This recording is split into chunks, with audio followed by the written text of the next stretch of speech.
suis arrivée à Balma en 1965. Il y aura l'année prochaine 50 ans. Le maire de l'époque était M. Georges Pradel et quelques lotissements, pas très grands, étaient déjà construits autour du clocher. En face, dans l'ancienne école, la mairie, et de l'autre côté, l'école avec 7 classes de garçons et 7 classes de filles qui fonctionnaient dans des locaux construits à bon marché dans les années 50 et dans beaucoup de préfabriqués. Derrière l'école, une ferme, un pré et des vaches. Il y avait aussi des vaches là où est actuellement la station métro Gramont, Darty, Auchan, Cultura, il y avait là aussi des vaches. Entre Balma et Lasborde, rien, des champs. Et une seule école à Lasborde, une classe unique, qui fonctionnait dans un bâtiment situé en bordure de la route de Castres. Voilà ce qu'était Balma en 1965. Et après, il y a eu une deuxième étape.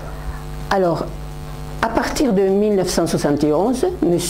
Eugène Bonny a été maire durant 24 ans. Et c'est là qu'il y a eu le plus de construction. C'est là qu'il y a eu de gros lotissements qui ont été construits parce que Balma s'est beaucoup développé à ce moment-là. Les lotissements de Ascambios, le Verger, la gare de haut et la gare de bas, donc qui ont fait des constructions nouvelles entre Lasborde et Balma, qui n'existaient pas jusque-là. Saint-Clair, la cité de Lasborde avec les immeubles, la Marqueille aussi, et évidemment les bâtiments publics ont été aussi indispensables. Et on a donc vu l'école maternelle actuelle, l'école Saint-Exupéry, l'école à Lasborde à plusieurs classes, et puis aussi le collège. On a vu la gendarmerie construite à côté de la poste avenue Pierre Coupeau. Elle était jusque-là dans le bois de la Garde, dans des anciens bâtiments du Caousou. Et puis il y a eu aussi le collège. Et puis la mairie actuelle. Voilà comment Balma a grandi à l'époque de M. Eugène Bonny. Et donc, troisième étape? Alors, troisième étape, à partir de 1995, M. Alain Filola rentre à la mairie avec sa première équipe et le Balma a continué de grandir dans un contexte nouveau parce que Toulouse grandissait de plus en plus. Elle fait partie, Toulouse est une ville de France où la croissance de la population annuelle est la plus forte, des plus fortes. Donc les constructions autour de Toulouse, et donc à Balma, et auprès des métros et de la rocade, étaient indispensables.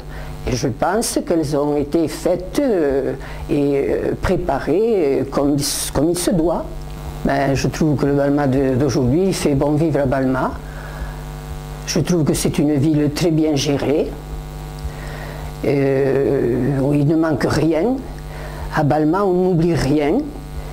On n'oublie ni les jeunes, ni les anciens, ni les gens qui ont des difficultés, ni l'organisation des transports vers la ville, Toulouse, ni le sport, ni la culture. Et tout ça avec l'aide de nombreuses associations. Et puis Balma reste une ville non seulement très bien gérée, mais qui sait garder le sens de la convivialité.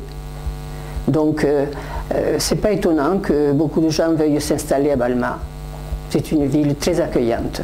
Alors là, je fais entièrement confiance à la nouvelle équipe d'Alain Filola, parce qu'elle est composée de personnes compétentes, dont beaucoup ont de l'expérience pour mener à bien les actions qui doivent être envisagées sur une ville qui grandit comme Balma.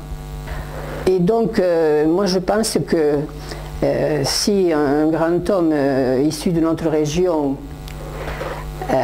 qui a disparu tragiquement il y a 100 ans cette année, a dit que le courage c'était de chercher la vérité et de la dire, eh bien je pense qu'il faut dire cette vérité. Cette vérité, c'est que Balma est une ville où on est bien, où on peut faire confiance ensemble, tous, à la municipalité.